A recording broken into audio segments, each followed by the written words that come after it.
Hi, I'm Missouri Elks Association State Government Relations Chairman Jeremiah Cook. And today we're talking about the Charitable Summary. These reports represent the only tangible proof of our benevolence in the communities. They also help to establish with the state and local governments the work that we do in the communities that they represent. But according to the Grand Lodge Government Relations Manual, only about half of the work actually done by our lodges is reported.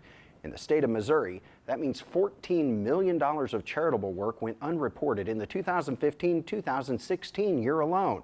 But we can fix that. Let's start by taking a look at what can and can't be reported in your lodge. The simple rule of thumb to follow is all work performed for charitable, patriotic, civic-minded, or community-related purposes needs to be reported. Included with patriotic programs is any time spent preparing for or participating in parades in your community. For example, All Americanism and patriotic programs, which are reported on line 1301. Any activities for Army of Hope, either in support of the troops or in support of returning soldiers, should be reported on line 1403, Veterans Programs.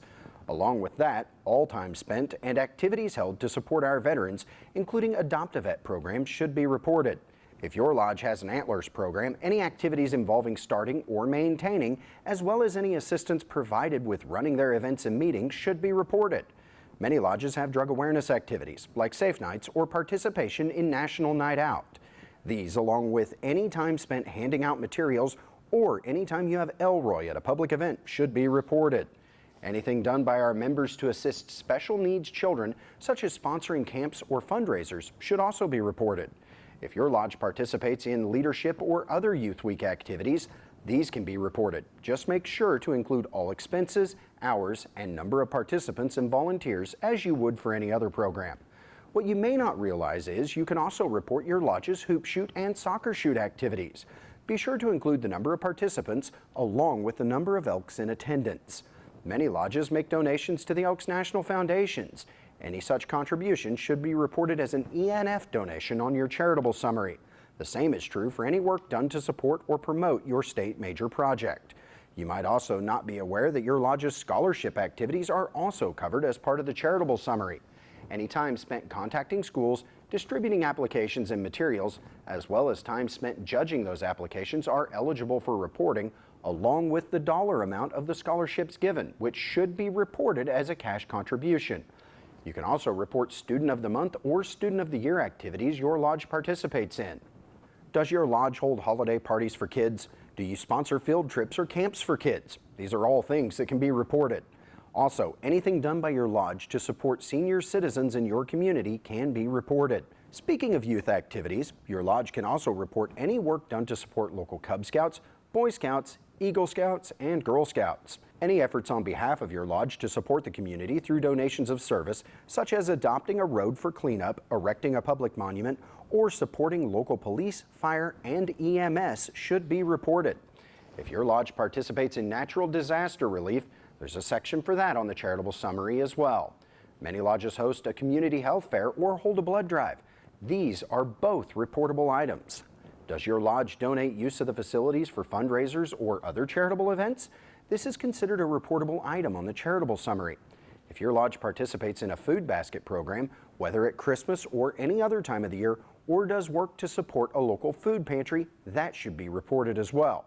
And you may not realize it, but offering civic awards for police officers, firefighters, outstanding citizens, or any other such award is also covered as part of the charitable summary. One last item to discuss: state conventions, Grand Lodge session, district deputy clinics, and vice president clinics. These are considered reportable activities within certain boundaries. We'll start with Grand Lodge and state conventions.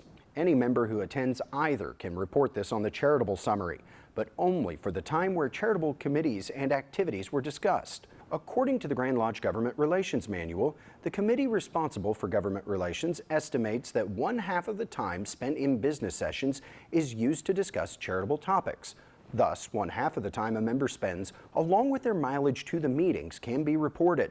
That being said, if a member or their spouse spends time working at something like the State Major Project booth or the Drug Awareness booth, this can also be reported.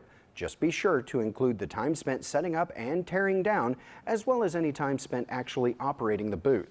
As for district deputy and vice president clinics, Lodge, district, and state chairpersons of charitable committees like Benevolent Trust, Scholarship, or ENF should report their time and miles traveled, as well as any reimbursed expenses for the trip. All of this information can be found in the Grand Lodge Government Relations Handbook. Just go to elks.org and log in.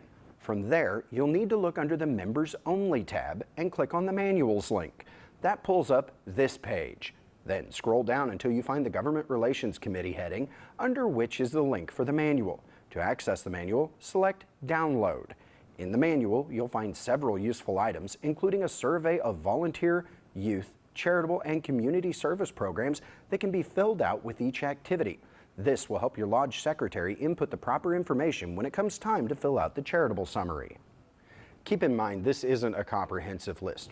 Your lodge may have other activities that they participate in that aren't covered in this. If you have any questions, you can contact your district or state government relations chairman, and they can help you find the answers you need. And one more note.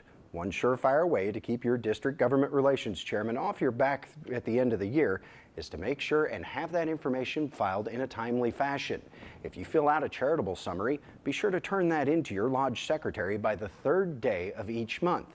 That way they can update the information as we go throughout the year. If you have any questions, don't hesitate to contact the Government Relations Committee. Until next time, I'm Missouri Elks Association State Government Relations Chairman Jeremiah Cook.